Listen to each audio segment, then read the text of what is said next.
Bon vendredi matin. Est-ce que vous êtes en forme ce matin? Est-ce que tout le monde est ici? Est-ce qu'on prend les présences? Non, mais il y a des gens qui se sont couchés tard. J'ai su ça, qu'il y a des gens qui se sont couchés très tard même, ou plutôt très tôt, là. Vous avez passé une belle journée hier. Vous avez eu une journée quand même assez remplie. Ça s'est terminé avec une belle soirée, un beau gala. J'ai entendu plein de choses. Potin, potin. Ça, les gens ont toujours bien peur quand je dis ça le lendemain d'un gala. Potin, potin. Mais j'en ai un potin. Ah, les gens commencent à parler un peu moins. J'ai un potin ce matin. Ah, les gens veulent entendre le potin. Chut, elle va parler d'un potin. C'est une bonne façon d'avoir l'attention. Non, j'ai entendu dire que hier, c'est le chef des finances de la Société Santé en français, Julien Gravel, qui a commencé la soirée dansante. Alors ça, je peux vous dire qu'en 20 ans d'animation, c'est assez rare qu'on dise que c'est un chef de finances qui part la soirée dansante. C'est comme un petit peu genre comptable le jour, party animal la nuit. C'est comme un comptable garou, genre. Alors, je sais aussi que c'est la dernière personne qui était sur le plancher de danse. On a même des photos. Julien, est-ce que Julien est là ce matin? Il n'est pas arrivé encore. Ça explique beaucoup de choses. Oui, c'est lui qui a passé finalement ça a été la dernière personne. Il voulait qu'on mette ça en photo. Alors, on a des vidéos, des photos, tout ça. C'est toujours bon d'avoir des photos et des vidéos de la personne qui tient les cordons de la bourse. Toujours bon. Alors, vous avez bien fait. Alors, je vous souhaite vraiment de passer une autre très belle journée. C'est déjà la fin. Imaginez à quel point ça a passé vite, ce rendez-vous. J'espère que vous avez rencontré des gens intéressants tout au long de ce rendez-vous. J'espère aussi que vous avez appris des choses. En tout cas, moi, je repars avec beaucoup, beaucoup de nouvelles connaissances, des connaissances dans la salle, des connaissances aussi en matière en matière intellectuelle. Donc, j'ai vraiment appris des choses sur la santé, sur les services de santé en français. Et puis, on va continuer aujourd'hui encore parce qu'on a encore une très, très belle journée pour vous. J'ai su aussi hier qu'on a reconnu des gens, et je tiens à les mentionner encore ce matin, des groupes et des gens. Alors, je sais que la Coupe Ville et Village en santé a été qui était remis par le Réseau québécois des villes et villages en santé, a été décerné au Mouvement acadien des communautés en santé du Nouveau-Brunswick. Êtes-vous là? Oui. Alors, félicitations. Le prix de reconnaissance SSF pour une équipe a été décerné à l'équipe des services en langue française et ressources humaines de Southern Health Santé Sud du Manitoba. Où êtes-vous? Félicitations. Que le prix de reconnaissance SSF décerné à un individu a été décerné à Fernande Quentin. Madame Quentin, êtes-vous là? Félicitations. Et puis finalement, on a remis le prix Hubert Gauthier 2017 à Jocelyne Lalonde qui occupait le poste de directrice générale du CNFS. Alors, félicitations à tout ce beau monde qui travaille très, très fort. Je veux souligner encore une fois, comme je le fais à tous les jours, nos partenaires, notre partenaire principal, Santé Canada, partenaire platine, bien sûr, c'est l'Hôpital Montfort et l'Institut du savoir Montfort, et notre partenaire or, l'Université d'Ottawa. On les applaudit encore une fois. Vous savez, l'exercice de déclaration se termine aujourd'hui. Alors, on va colliger les commentaires, on va vraiment bâtir cette déclaration et on va vous la livrer ce midi. Ça se termine à 11 heures. Et pour pouvoir remplir notre mandat de 150 visages, il nous manque environ 50 visages. Alors, j'aimerais, s'il vous plaît, si vous n'avez pas encore participé, si vous n'y êtes pas allé voir le kiosque de la déclaration, on vous invite bien sûr à y aller pour pouvoir prendre votre photo, pour pouvoir vous engager dans cette belle déclaration. Elle vous appartient. Alors, prenez le temps d'y aller. Vous avez jusqu'à 11 heures pour le faire. Et à noter que le kiosque est de retour au premier étage. Donc, hier, le kiosque était au penthouse. Alors, aujourd'hui, le kiosque sera ici, à la sortie de la salle de bal, pour que vous puissiez prendre cet engagement. Pour commencer cette troisième et dernière journée du rendez-vous, nous allons accueillir Maître Michel Doucet. Après 34 ans de carrière universitaire, Michel Doucet a pris sa retraite le 1er juillet dernier comme professeur titulaire à la faculté de droit de l'Université de Moncton et directeur de l'Observatoire international des droits linguistiques. Il a anciennement été doyen de la faculté de droit et de l'Université de Moncton de 1995 à 2000. M. Doucet a mis à maintes reprises son expertise au service de la défense des droits des minorités francophones et acadiennes. Il est intervenu soit comme avocat spécialisé en droit linguistique, membre de la Commission provinciale de l'éducation du Nouveau-Brunswick, membre du Tribunal canadien des droits de la personne ou encore au sein de l'Agence internationale de la francophonie, où il a occupé les fonctions de directeur du programme d'appui au processus démocratique et de promotion des droits de l'homme et d'expert en matière de coopération juridique et judiciaire. Il s'est vu décerner par le gouvernement du Québec l'Ordre des francophones d'Amérique en 1990 et par le gouvernement canadien le certificat du mérite civique en 1991. Il a été nommé conseiller de la Reine en 2008 et en 2009. La Société de l'Acadie du Nouveau-Brunswick lui a attribué le prix A.M. Sormani pour sa contribution à l'avancement de la société canadienne. Mesdames et messieurs, accueillez chaleureusement Maître Michel Doucet.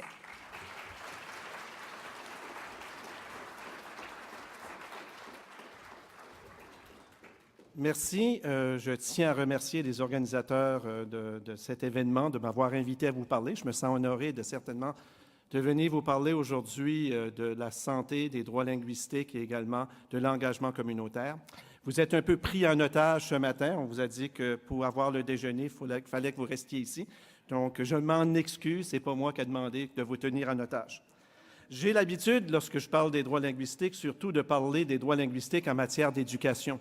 Et lorsqu'on parle d'éducation, on parle de l'article 23. Ceux qui ne connaissent pas l'article 23, c'est la disposition qui reconnaît le droit à l'éducation dans la langue de la minorité partout au Canada.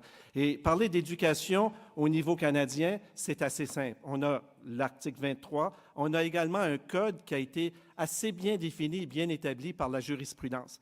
Donc, on s'aperçoit qu'en matière d'éducation, il y a une certaine uniformité au niveau canadien dans toutes les provinces et dans tous les territoires. La jurisprudence et la loi ont établi un plancher et il faut construire la maison sur ce plancher-là. Évidemment, il y a des petites différences, mais essentiellement, on retrouve la même organisation sur le plan scolaire sur l'ensemble du territoire. Ce n'est pas la même chose en santé. Et c'est peut-être un peu de ça ce matin que je veux discuter avec vous, un peu cette complexité lorsqu'on parle de langue officielle et de santé. Puisqu'on parle de 150 ans de la Fédération canadienne, lorsque la Fédération canadienne a été formée en 1867, les soins de santé à ce moment-là étaient principalement l'affaire d'organismes de bienfaisance religieux. Et l'État n'intervenait pas dans ce domaine ou intervenait peu dans le domaine. L'État, tant au niveau fédéral que provincial, a seulement commencé à intervenir dans le domaine de la santé de manière graduelle, notamment durant la période qui a suivi la Deuxième Guerre mondiale. Aujourd'hui, on sait que la mise en œuvre et le maintien d'un système de santé public viable et accessible à tous est une priorité pour la société canadienne. Or, force nous est de constater que l'accessibilité à des soins de santé de qualité dans les deux langues officielles, particulièrement l'accessibilité à des soins de santé en français, n'est pas nécessairement une préoccupation pour nos gouvernements, tant fédéraux que provinciaux ou territoriaux. Sur le plan constitutionnel, les provinces et le gouvernement fédéral participent tous les deux aux questions liées à la santé. Mais il y a souvent confusion dans l'esprit du public au sujet de la compétence des deux ordres du gouvernement sur ce domaine. Pour bien comprendre la responsabilité de chaque ordre de gouvernement, je vais tenter de décrire sommairement le partage de compétences constitutionnelles en matière de santé. Et je crois que c'est important de le faire. J'ai participé aux ateliers, à plusieurs des ateliers, et très souvent, on ne fait pas cette distinction entre ce qui est peut-être de compétence fédérale et ce qui est de compétence provinciale. Et je dois avouer que c'est assez confus lorsqu'on regarde les textes constitutionnels.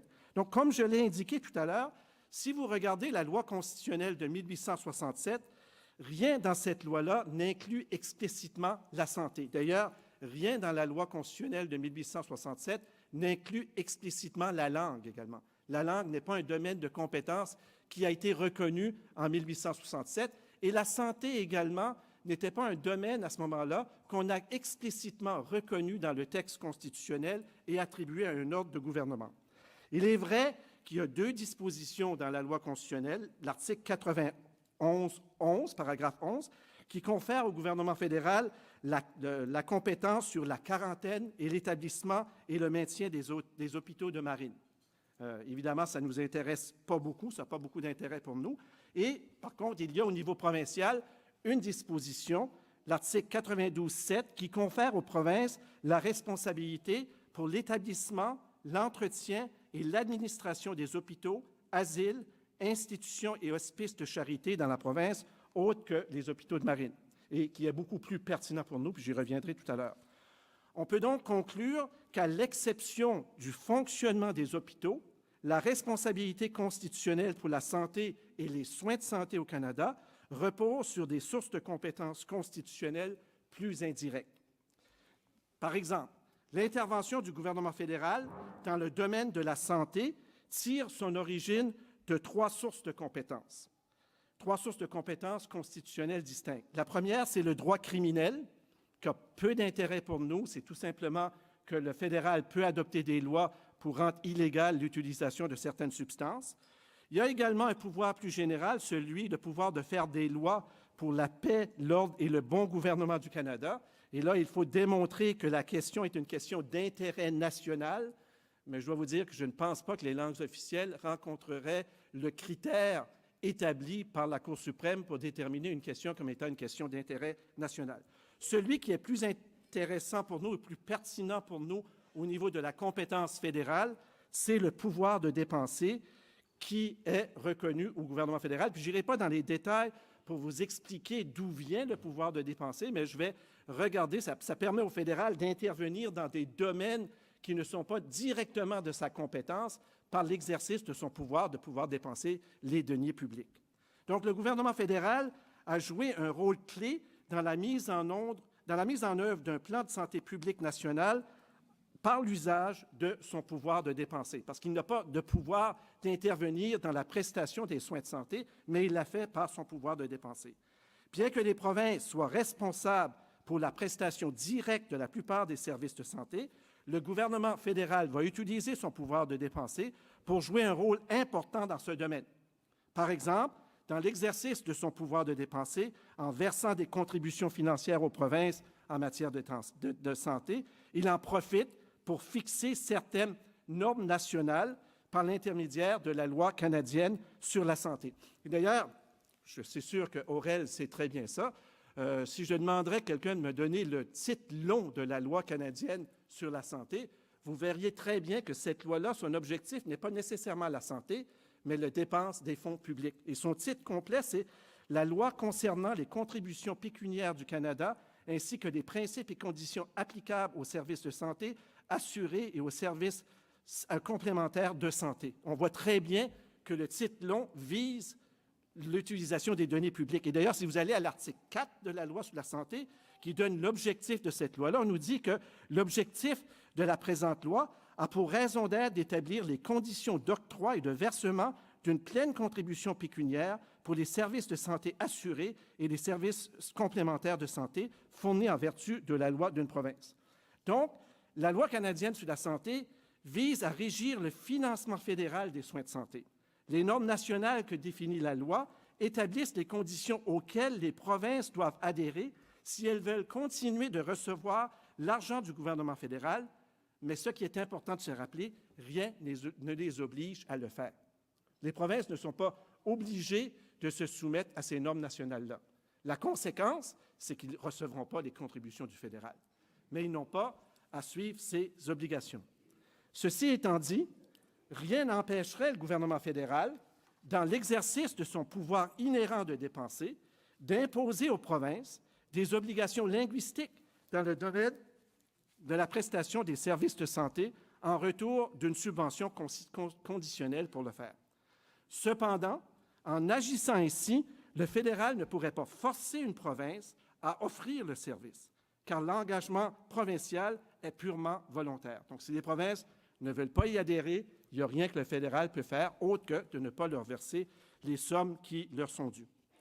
Le fédéral pourrait également s'appuyer sur certaines dispositions de la Charte canadienne des droits et libertés, notamment les paragraphes 16, paragraphe 1 et 16, paragraphe 3, ainsi que sur la loi sur les langues officielles et notamment la partie 7 de la loi, pour favoriser des programmes visant à améliorer la prestation des soins de santé dans les 2 langues officielles.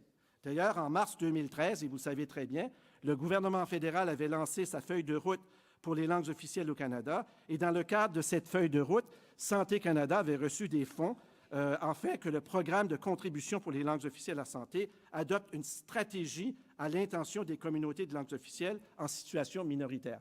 Mais encore une fois, ce n'était pas une intervention directe du fédéral, c'était par l'entremise de la loi sur les langues officielles. Donc, on doit en déduire que bien que le fédéral ait un rôle à jouer, on doit admettre cependant qu'en matière de santé, ce sont les provinces qui sont les joueurs de première ligne.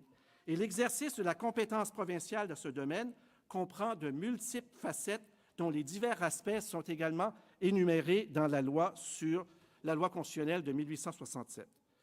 Le plus important sont ceux qui confèrent aux provinces le pouvoir exclusif de faire des lois dans les domaines suivants. Et je l'ai déjà dit tantôt, les provinces, par exemple, ont le pouvoir exclusif, et je dis bien exclusif, d'établir et d'entretenir et de gérer les établissements de santé. C'est l'article 92.7. Autrement dit, seules les provinces peuvent adopter des lois concernant la création, l'administration et la gestion des hôpitaux et des établissements de santé mentale. La nature publique ou privée d'une institution est sans importance. Ce sont les provinces qui déterminent leur mandat et les services que ces institutions peuvent offrir. Donc, les provinces sont les seules à pouvoir légiférer en ce qui concerne les établissements de santé. Il y a une autre disposition également qui porte sur la propriété et les droits civils dans la province. Et cette disposition-là est également très importante en matière de santé. Puis je mets tout ça sous la table parce que lorsqu'on parle d'un engagement vis-à-vis des soins de santé dans les 2 langues, il faut bien comprendre qui est responsable de quoi. Et cette disposition qui porte sur la propriété et les droits civils, c'est celle qui établit, par exemple, les relations entre un patient et un médecin, ou encore les relations entre un patient et un autre professionnel de la santé, et entre un patient ou un médecin et un hôpital. Donc, ce sont des matières de nature purement locale. Il en est de même de l'établissement et du contrôle de la profession de la santé. Donc, le contrôle de la profession de la santé relève de la compétence provinciale. Les provinces ont donc compétence en ce qui concerne les ordres professionnels, et je vais y revenir tout à l'heure, régissant par exemple les médecins, les infirmières, les psychologues et les autres professionnels de la santé. Domaine d'une grande importance lorsque vient le temps de parler de la formation et de l'admission des professionnels de la santé francophone aux diverses professions. Et je suis certain que vous avez eu l'occasion également de discuter un peu entre vous des problèmes qui se posent actuellement au niveau de l'admission à des ordres professionnels pour certains professionnels de la santé francophone au Canada, que je pense aux infirmières, que je pense aux psychologues également, qui sont soumis à des examens d'entrée faits aux États-Unis, traduits aux États-Unis, et qui sont très peu, qui imposent des obstacles à l'admission dans une profession de santé à ces professionnels qui veulent exercer en français. Et on pourra certainement en discuter. Il y a une autre disposition également de la Constitution qui confère des pouvoirs aux provinces, c'est celle qui prévoit que toutes les matières d'une nature purement locale ou privée de la province. Et on considère dans ce domaine que la question portant sur la santé est considérée comme une matière purement locale. Et finalement, l'éducation. Les provinces, comme vous le savez, en vertu de l'article 93, sont les seules compétentes en matière d'éducation, ce qui fait en sorte que les programmes universitaires, la diplomation et les tests d'aptitude des professions dans le domaine de la santé relèvent tous de l'autorité provinciale. Donc, vous constatez que les gouvernements provinciaux et territoriaux ont des pouvoirs beaucoup plus importants que ceux du gouvernement fédéral. Ce qui fait en sorte qu'au niveau de la santé au Canada, on n'a pas, comme en éducation, une approche qu'on peut dire symétrique. C'est plutôt une approche asymétrique. On retrouve des variantes très différentes. C'est un peu une échelle variable. À un extrême, on a le Nouveau-Brunswick, où on retrouve une panoplie de dispositions constitutionnelles et législatives sur les langues officielles qui touchent directement à la santé. Et à l'autre extrême, on retrouve peut-être, comme quelqu'un le disait la première journée, la Colombie-Britannique, où effectivement, on ne retrouve pratiquement rien au niveau des protections. Donc, c'est avec ça que vous devez travailler lorsque vous parlez de la santé au niveau canadien, c'est-à-dire cette situation très asymétrique. Je me permettrai, je ne sais pas combien de temps il me reste, suffisamment de temps. Je vais maintenant aborder la deuxième partie. J'ai voulu faire cette mise en situation de la situation constitutionnelle parce que c'est important de bien la comprendre lorsque vous êtes dans un domaine où vous demandez l'intervention des gouvernements pour vous assister dans l'amélioration des soins de santé au Canada. Donc, c'est bien important de comprendre qui est responsable de quoi. Les langues officielles dans le contexte canadien, ce n'est pas une structure qui est très solide, c'est une structure qui est fragile. Donc, il faut vraiment comprendre où on doit frapper pour aller chercher les protections qu'on a besoin. Si j'ai un commentaire à dire également, c'est que ces protections constitutionnelles, qu'on soit au Nouveau-Brunswick ou ailleurs, les protections constitutionnelles et légales qui sont données aux communautés sont importantes. Mais ces protections-là ne veulent absolument rien dire si les communautés à qui elles sont données ne les connaissent pas ou ne les utilisent pas. En d'autres mots, une des premières choses qu'on doit faire en tant qu'intervenant en matière de langues officielles, c'est de faire connaître à la communauté l'existence de ces droits, la nature de ces droits et les inviter à les utiliser. Parce que des droits qui ne sont pas utilisés, des droits qu'on n'utilise pas, finissent tout simplement par être oubliés. Il faut également faire comprendre à la population en général l'importance de ces droits-là. Il faut lui faire prendre conscience de la fragilité de ces droits, de la fragilité de la situation des communautés minoritaires. Que ce soit au niveau des services. Je disais la première journée, lorsque j'étais intervenu lors de la présentation de mon ami M. Normand, j'avais souligné que lorsque je me présente à l'hôpital Georges-L. Dumont à Moncton, je n'ai pas besoin qu'on me fasse une offre active pour que je sache que j'ai le droit à mon service en français. Ça, c'est moi. Mais je réalise, par contre, parce que j'y vais régulièrement dernièrement, que plusieurs personnes, si on ne leur fait pas une offre active, même à Georges-Dumont, même des francophones, vont avoir tendance à parler à l'individu qui est là en anglais. Donc, il faut faire comprendre aux gens l'importance de ces droits-là. Il faut faire comprendre aux professionnels de la santé qui sont là l'importance, eux aussi, de faire cette offre active de service aux citoyens. Il faut également faire comprendre l'importance de respecter les droits qui sont reconnus aux citoyens. Il faut faire du lobbying plus fort auprès des gouvernements pour que les langues officielles deviennent effectivement une valeur importante dans la prestation des soins de santé au Canada. Je voudrais également ajouter qu'on a parlé pendant les 3 derniers jours uniquement de santé. Puis je comprends très bien, on est dans une réunion où c'est la santé qui est importante. Mais lorsqu'on parle de langue officielle au Canada, on ne peut pas s'enfermer dans des silos. On ne peut pas dire, moi je parle d'éducation, je ne m'intéresse pas à ce qui se passe en santé. Moi je parle de santé, je ne m'intéresse pas à la prestation des services publics dans les 2 langues officielles. Lorsqu'on parle de langue officielle, lorsqu'on parle de services dans les langues officielles, il faut s'assurer qu'on soit conscient de tous les autres droits et qu'on soit partenaire également avec les autres. Si on n'avait pas eu l'article 23, si on n'avait pas eu le droit à l'éducation dans notre langue, je vous dis, on ne serait pas ici aujourd'hui. On ne serait pas ici en train de discuter de la santé en français. L'article 23, le droit à l'éducation en langue française, la Cour suprême l'a décrit comme la clé de voûte du bilinguisme et du biculturalisme au Canada. Et je dis souvent que c'est une image très belle lorsqu'on parle d'une clé de voûte. En anglais, ils ont utilisé linchpin, je trouve ça moins beau. Mais une clé de voûte, la plupart d'entre vous avaient déjà visité les cathédrales gothiques en Europe. Vous savez que la clé de voûte, c'est la dernière pierre qu'on pose. Sans cette pierre, l'ensemble s'effondre. Mais l'éducation, c'est ça. L'éducation, sans l'éducation à langue française, dans toutes les provinces canadiennes, dans tous les territoires canadiens, on ne serait pas ici aujourd'hui en train de parler d'accès à la santé en français. Donc, c'est important que dans vos délibérations, dans vos démarches également, au niveau de la santé en français, que vous soyez solidaires des démarches qui sont faites de l'autre côté au niveau de l'accès à la formation en français, que ce soit la formation universitaire, que ce soit la formation au niveau scolaire.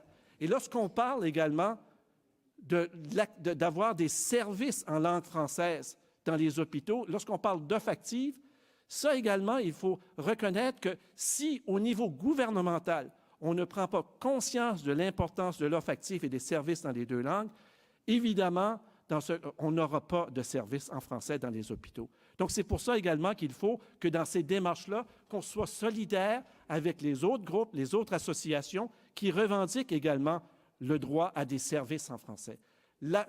L'accès à des services de qualité égale en santé, c'est quelque chose qui est global, qui touche à tous les autres secteurs d'activité également dans lesquels on demande l'égalité réelle. Parce qu'en bout de ligne, la seule chose qu'on demande, ce n'est pas un privilège, ce n'est pas un accommodement. Et là, je ne reviendrai pas sur les discussions de la première journée où on parlait de l'interprétation ou de la traduction au niveau des services de santé. Je suis absolument opposé à ça parce que pour moi, ce n'est pas de l'égalité.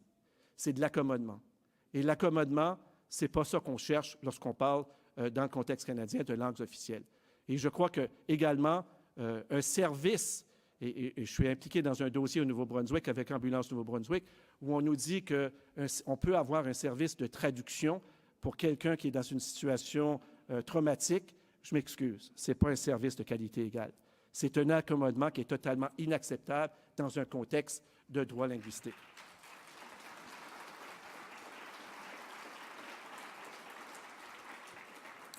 Ceux qui me connaissent savent que parfois je peux être méchant, mais ce n'est pas dans ma nature. Je vois souvent les groupes également, puis je me permets de le dire, je l'ai dit à l'Université d'Ottawa il n'y a pas tellement longtemps, je vois souvent les groupes rencontrer des dirigeants gouvernementaux, faire des beaux éco-portraits, des selfies qu'on met sur les médias, puis qu'on dit en bout de ligne, très belle rencontre avec le ministre un tel, avec rien d'autre. Ben, je m'excuse. Pour utiliser un peu un dialogue de Yvon Deschamps, ceux qui le connaissent, vous vous souviendrez. Yvon Deschamps disait à un moment donné, la télévision, on ne veut pas le savoir, on veut le voir. Ben, moi, au niveau des selfies, je me dis, je ne veux pas le voir, je veux le savoir. Qu'est-ce qui a été discuté dans des réunions? S'il vous plaît, lorsqu'il y a ces rencontres, si on veut informer la population des démarches que l'on fait, je crois qu'on doit leur dire, oui, on a rencontré la ministre Joly, voici le résultat, pas simplement la photo. On doit donner également le résultat. Je me permettrai ici, en tant qu'avocat, de parler des démarches judiciaires. Évidemment, les gens doivent dire, ben, c'est un avocat, il doit aimer ça, se retrouver en cours à chaque jour, il doit chercher des gens pour intenter des poursuites. Ce n'est pas mon style. D'ailleurs, l'avocat qui vous dit qu'il veut toujours se trouver en cours, mais allez vous trouver un autre avocat, je crois que c'est important de le faire. Évidemment, la démarche judiciaire est importante. Parfois, on n'a pas le choix. Il faut y aller pour éclaircir des choses, mais il faut être stratégique dans notre démarche judiciaire. Je dois vous avouer que je regarde parfois certains dossiers qui sont menés devant les tribunaux. En matière de santé, il y en a au Nouveau-Brunswick actuellement qui m'inquiètent énormément. En matière de santé, qui peuvent avoir un impact, et c'est pour ça que je parlais tantôt qu'on ne peut pas être dans un silo uniquement, qui peuvent avoir un impact non seulement sur le domaine de la santé, mais un impact sur d'autres domaines également, d'autres services gouvernementaux. Un impact qui peut ne pas être toujours positif, un impact qui peut être négatif. Donc, sur ce plan, si on doit utiliser une démarche juridique, et je ne dis pas de ne pas le faire, je dis tout simplement d'être très stratégique. Et s'il y a une chose qu'on doit se rappeler en tant que communauté minoritaire de langues officielles, c'est qu'on ne peut pas se permettre d'entreprendre des démarches juridiques et les perdre. Parce que lorsqu'on en perd une, on recule. On doit être pratiquement certain, en bout de ligne, d'avoir d'excellentes chances de la gagner. Je ne dirais jamais être certain de gagner, parce que là également, lorsque je dis à mes étudiants souvent ou à mes clients, si jamais je vous dis que je suis certain qu'on va gagner, allez chercher un autre avocat. Parce qu'il n'y a pas d'avocat qui peut vous dire ça. Barbara Lausier, elle parlait hier, dans une de ses présentations, des possibilités de précipitation. Elle disait que pour elle, 40 % ça veut dire qu'il y a 40 % des endroits où il ne pleut pas. Bien, j'utilise cet exemple-là avec mes étudiants très souvent également. On peut simplement faire des probabilités de précipitation lorsqu'on fait du droit. On ne peut pas garantir le succès. Mais ça ne veut pas dire qu'il ne faut pas utiliser les démarches judiciaires dans notre engagement communautaire. Ça veut tout simplement dire qu'il faut être excessivement prudent. La gouvernance de nos institutions de santé, évidemment, pour moi, c'est très important qu'on ait des espaces. Moi, je n'appelle pas ça nécessairement des institutions, mais j'appelle ça des espaces francophones. Pourquoi j'appelle ça des espaces? Parce que oui, évidemment, au Nouveau-Brunswick, on peut revendiquer le droit à la gouvernance d'une régie, la régie Vitalité. On l'a obtenu. C'est peut-être pas parfait, mais c'est là. Puis je crois qu'on doit travailler avec cet outil-là. En Ontario, vous pouvez exiger également la gouvernance d'institutions de santé. Montfort, vous l'avez très bien démontré. Mais il se peut très bien que dans d'autres régions, on ne peut pas parler de gouvernance d'un établissement de santé ou d'un réseau de santé, mais on peut parler d'espace francophone, d'espace qu'on peut contrôler, que ce soit des cliniques, que ce soit d'autres formes d'espace. Et c'est important qu'on puisse créer ces espaces et assurer effectivement que les communautés minoritaires, en matière de santé, et là, je vous ramène à l'éducation, faire un peu ce qu'on a fait en éducation. En éducation, on n'a pas le droit absolu et exclusif de gérer l'éducation de langue française. Ça n'existe pas. Par contre, la Cour suprême a reconnu que sur toute question qui touche à la langue et à la culture et qui peut avoir un impact sur le développement de la communauté minoritaire, le ministre de l'Éducation et le gouvernement doivent donner la plus haute déférence possible aux représentants de la minorité. Et je crois qu'en santé, vous pouvez exiger la même chose. En matière de santé, un droit de gouvernance, ça veut dire également le droit d'être consulté, le droit d'être en mesure de dire non, cette politique-là, ce programme-là, cette façon de faire a un impact sur le développement de la communauté minoritaire, a un impact négatif et on demande que le gouvernement respecte cette obligation. C'est le principe de l'égalité réelle. L'égalité réelle qui dit qu'il faut tenir compte des particularités de la minorité. Donc, je crois qu'on peut s'inspirer sur ce plan de ce qui se fait en matière d'éducation. Donc, il faut être stratégique dans nos demandes. On doit toujours avancer, on ne doit pas reculer. Il faut également toujours se rappeler que chacune de nos décisions a un impact. C'est vrai, il n'y a pas une solution fit-all en matière de santé. Il n'y a pas une solution qu'on peut trouver aujourd'hui qui va s'appliquer de manière uniforme à toutes les provinces et à tous les territoires. Ça ne veut pas dire qu'on ne peut pas réfléchir à ça. Mais je crois que chaque province doit trouver une solution qui s'adapte bien, chaque territoire, qui s'adapte bien à sa propre particularité. Et les autres provinces doivent être solidaires de ces provinces qui en ont moins. Le Nouveau-Brunswick doit être solidaire de la Colombie-Britannique. Au Nouveau-Brunswick, on doit s'assurer que nos droits qu'on a obtenus soient respectés et que nous également, on les fasse respecter. Parce que si au Nouveau-Brunswick, il y a un recul en matière de services de santé en français, ça va avoir un impact sur l'ensemble de la francophonie canadienne. Donc, une des choses qu'on doit faire chez nous, c'est d'assurer le respect des droits qui nous ont été reconnus et d'être solidaires des autres communautés francophones. C'est ça, l'égalité. C'est ça, l'égalité réelle. Merci.